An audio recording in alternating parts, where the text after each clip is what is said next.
Well, you seem a little happier today than you were on Tuesday. You seemed. Better. Parts were better.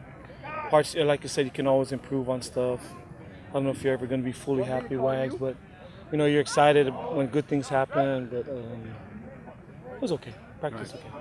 What do you try to do next week? Is there anything different about next week as you get into game plan week? And the Friday start, that's the first time I believe that your opener, your season opener, was on a Friday. Does that change anything? Well, we're just preparing. Obviously, so we only have 3 days next week. We'll travel a day earlier. You travel Thursday? Yeah, travel Thursday. We'll try to lessen up a little bit. We won't be in full pads at all. We'll be in our uppers, and just to try to continue to get the tempo and play fast. It's it's going to be hot down there, so we got to continue to make sure we're in great shape. We know we're going to have to play people. We're going to have some depth. So we're preparing for the heat down there, even though it's at night. We just go. We've been preparing for them pretty much all of camp. Early in camp, it wasn't totally focused on FAU. It was on continuing to build our culture.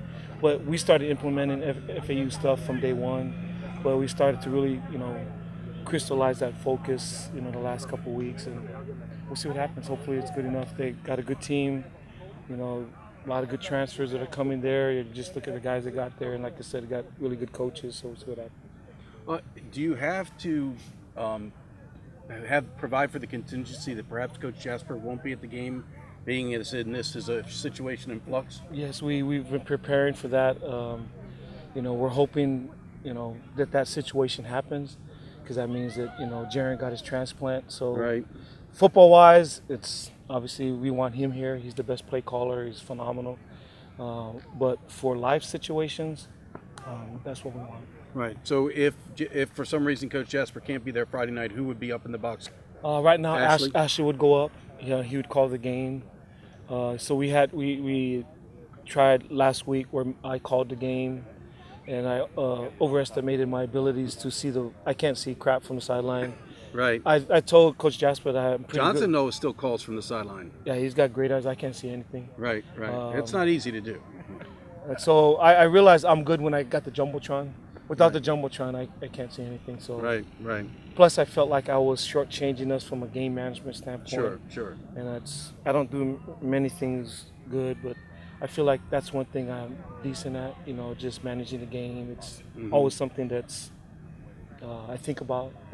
Just being a former quarterback or point guard or pitcher. I always think scenarios. So Right. But I feel like calling the game, I shortchanged just calling the game and Right. managing the game. So Right. we put Ashley there, see how that goes. I believe he'll do a great job. Is there any way to practice or simulate that? Ashley's never actually done it. We're doing it tomorrow. Right. Okay. Because that's something you probably want to practice and go through. Yeah, so we're doing it tomorrow. Right. So Obviously Ashley can't be a wizard like Ivan. Ivan is like second to Paul Johnson, if not right there, in terms of calling a game. But you feel Ashley knows what he's doing and can. I think Ivan's pretty good, man. Sometimes the pupil passes his master, man. So if Johnson sees this, I know he'll be mad if I said that. But we'll say that Johnson's still the best at calling from the sideline, since he's the only one that does it. I'm not going to say anything. But the bottom line is, if Coach Ingram has to do it, you feel confident that he can call the game. Because our staff's been together for a long time. Our staff's been together for a long time. We've game planned together for a long time.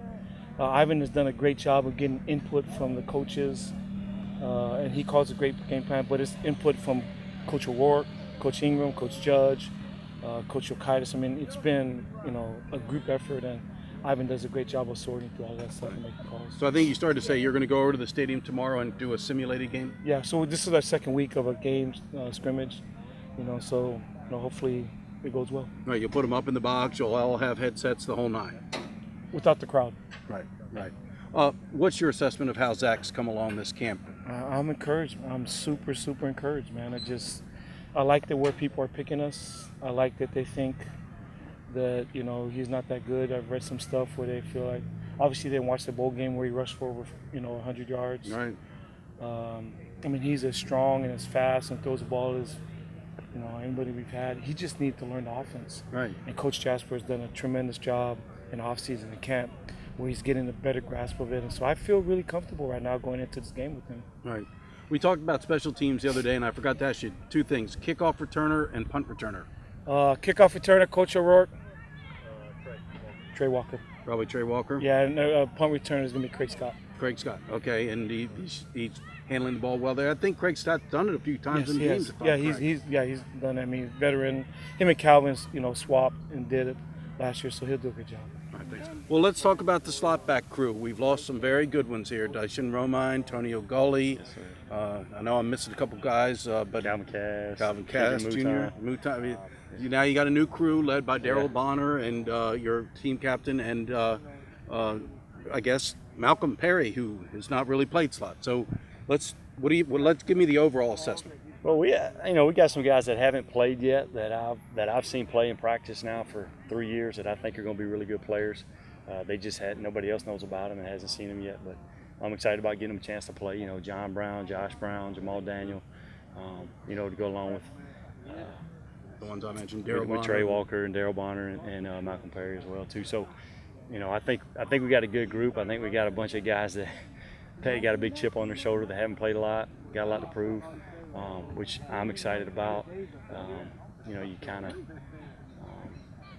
now it's their time. They're, a couple of them are seniors, and this is it. So, getting the best out of them. They had a great summer. They practiced hard.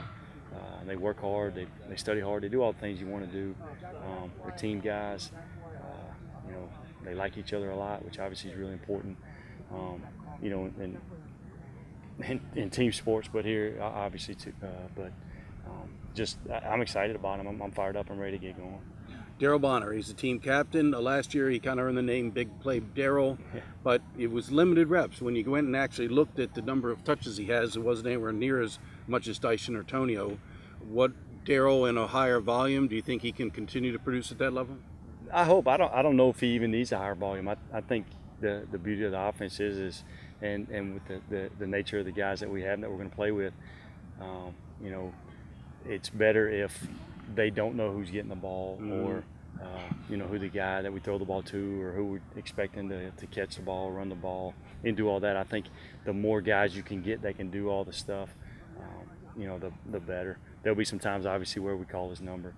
There'll be some times we call Malcolm's and Trey Walker's and John and Josh Brown as well and Jamal, but we don't go in a game saying he's going to get this many touches, he's going to get this many touches. I think when you start planning that out in this offense, you become very predictable.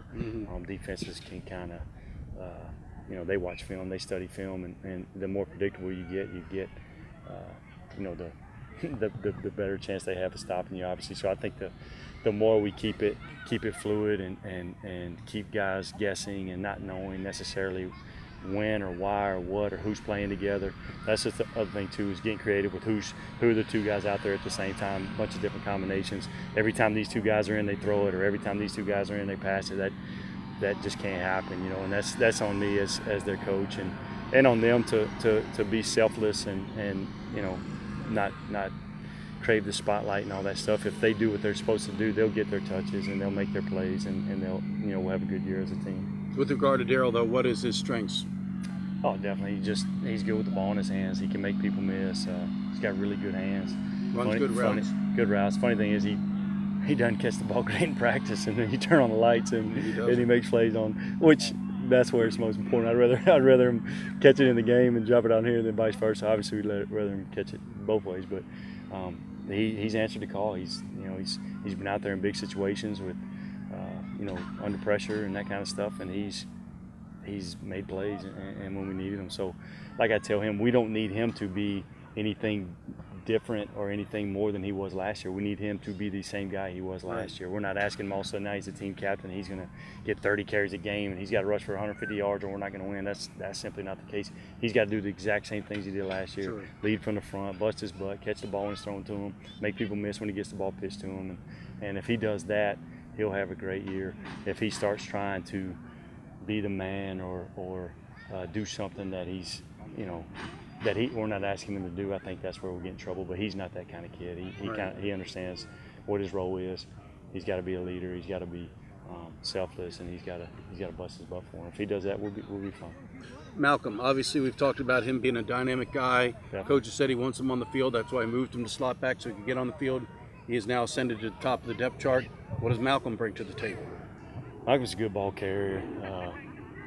He's really good with the ball in his hands. He's got a different gear than the other guys with the ball in his hand. Probably Jamal as well, but he's a good ball carrier, and that's on us to obviously get him the ball. I think he'll be a good blocker. Obviously hasn't played any games and seen it, coming full speed at him, but he wants to be good. He works extremely hard. He's a high character kid.